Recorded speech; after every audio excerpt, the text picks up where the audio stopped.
अब फर्किएर आउँदैनन् उनी।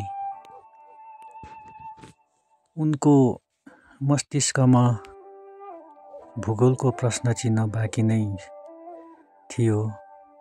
उनको मस्तिष्कमा भूगोलको प्रश्न चिन्ह बाँकी नै थियो। इतिहासको पाना बुझ्न अझ बाँकी नै थियो।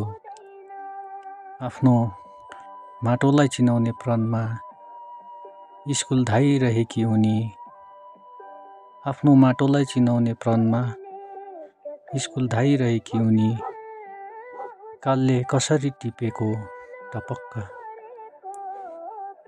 कमाने आमाको फुलेको केश राशिमा उज्जवल भविष्य सजाउने एउटा गकिलो सपना बोकेर कमाने आमाको फुलेको केश राशिमा उज्जवल भविष्य सजाउने एउटा गकिलो सपना बोकेर होमवर्कको खाताहरू टेबलभरि फैलाई तारा नक्षत्रको कति सपना बुन्थिन् होली। होमवर्कको खाताहरू टेबलभरि फैलाई तारा नक्षत्रको कति सपना बुन्थिन् होली।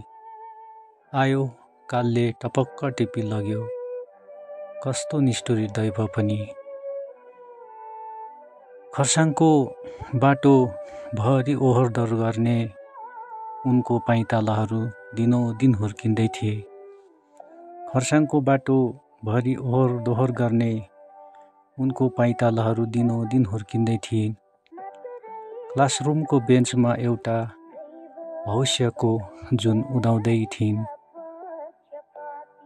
बायोलोजीमा कोरिने उनको पेन्सिल पनि पुस्तकको पानामै सीमित रह्यो अब।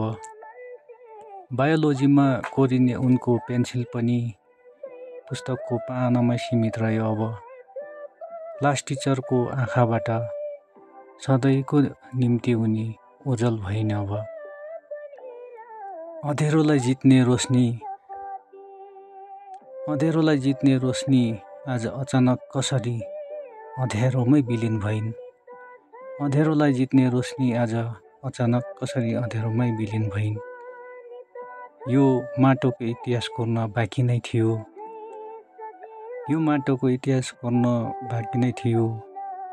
गाडीमानको कथा पढ्न बाँकी नै थियो।